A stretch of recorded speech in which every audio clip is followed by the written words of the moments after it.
अचिल समय बदलिएको छ र समयसँगै म पनि बदलिएकी छु। हिजोसम्म अरूको एक शब्दले मेरो मन दुख्थ्यो, कसैको सामान्य व्यवहारले मलाई रातभरि पिरोल्थ्यो। तर आजभोलि अचम्म लाग्छ, कसैले वास्ता गरे पनि नगरे पनि मलाई कुनै फरक पर्दैन। कसैले सम्झियोस् वा बिर्सियोस्, त्यसको कुनै महत्त्व लाग्न छोडेको छ। मेरो मन यति कठोर र बलियो होला भनेर मैले कहिल्यै सोचेकी थिइनँ। कसैले दिएको सम्मानले म धेरै उत्साहित हुन्न, न त कसैले गरेको अपमानले मलाई गलाउन नै सक्छ। म आफ्नो जीवनमा मस्त छु, व्यस्त छु र सायद पहिलोपटक जीवनको वास्तविक अर्थ बुझ्दैछु। मलाई अब यो बोध भएको छ कि म मेरो लागि नै काफी छु। कोही आओस् वा कोही जाओस्, कसैले साथ दियोस् वा कसैले बाटो रोकोस्, अब मेरो मन डगमगाउँदैन। मानिसहरू भन्छन् होला, यसलाई त रिसै उठ्दैन, यसलाई त केही फरक नै पर्दैन। तर उनीहरूलाई के थाहा, म भित्रभित्रै यति धेरै परिवर्तन भइसकेकी छु। अब बाहिरी कोलाहलले मलाई छुँदैन। सायद यही नै सेल्फ लभ हो, सायद यही नै आफूमाथिको विश्वास हो। अरूका कुराले आफूलाई हलाउन नसक्नु नै परिपक्वता हो। जब तपाईँले आफ्नो मूल्य बुझ्नुहुन्छ, तब अरूले तपाईँलाई सस्तो बनाउन सक्दैनन्। एक्लो हुनुको अर्थ कमजोर हुनु होइन, बरु अरूको बैसाखी बिना उभिन सक्ने साहस हुनु हो। खुसी रहनु छ भने अरूबाट आशा गर्न छोडिदिनुहोस्। शान्ति खोज्नु छ भने बाहिर होइन, आफ्नै मनभित्र झाक्नुहोस्। तपाईँको मुस्कान अरूको व्यवहारमा होइन, आफ्नै सोचमा निर्भर हुनुपर्छ।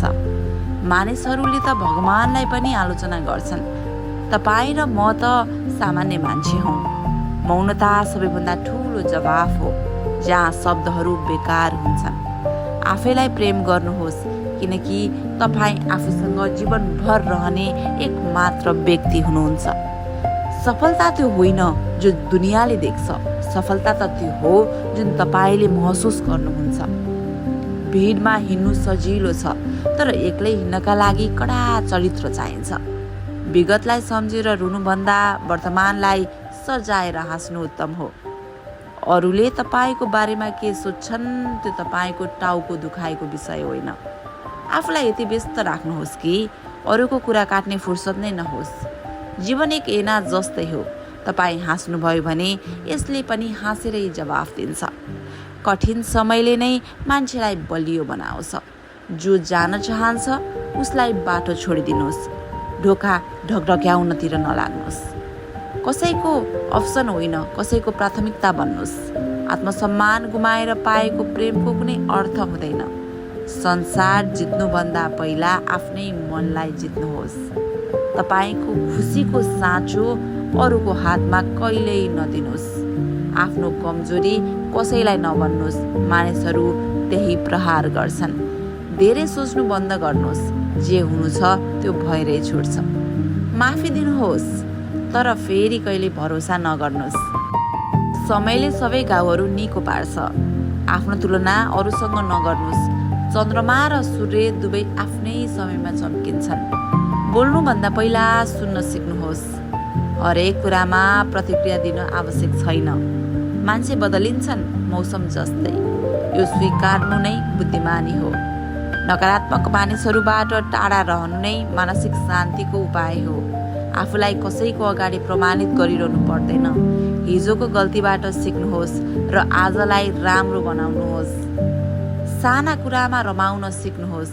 जिन्दगी छोटो छ, गुनासो गरेर नबिताउनुहोस्। धैर्यता नै सफलताको कडी हो। कसैले तपाईँलाई नराम्रो भन्दैमा तपाईँ नराम्रो हुनुहुन्न। असल मान्छे बन्नुहोस्, तर त्यसको प्रमाण दिँदै नहिँड्नुहोस्। भरोसा आफैमाथि राख्नुहोस्। अरू त केवल रमिता मात्र हेर्छन्। मन सफा राख्नुहोस्, बाँकी भगवानले देख्नुहुन्छ। सपना ठुलो देख्नुहोस् र त्यसका लागि मेहनत गर्नुहोस्।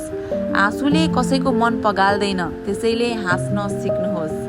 परिवर्तन नै संसारको नियम हो। जसले आफूलाई बुझ्छ उसलाई संसारले बुझ्न जरुरी छैन। परिस्थिति अनुसार ढल्न सिक्नुहोस्। प्रेम गर्न सिक्नुहोस्। घृणा गर्न त दुनियाँ काफी छ। आफ्नो बाटो आफै रोज्नुहोस्। जिन्दगी एउटा यात्रा हो, गन्तव्य होइन। दयालु बन्नुहोस्, तर कसैलाई आफ्नो फाइदा उठाउन नदिनुहोस्। सन्तुष्टि नै सबैभन्दा ठुलो धन हो। आजको दिन फेरि फर्किएर आउँदैन। तपाईँ मात्र तपाईँको वास्तविक साथी हुनुहुन्छ। मलाई अब कसैको डर छैन।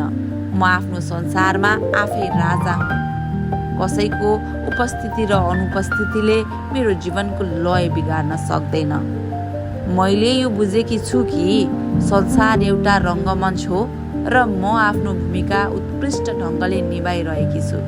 कसैको आँखामा राम्रो बन्नुभन्दा आफ्नै नजरमा सही हुनु धेरै ठुलो कुरा हो। त्यसैले म गौरवका साथ भन्छु, म मेरो लागि काफी छु। मलाई यो दुनियाँको के मतलब।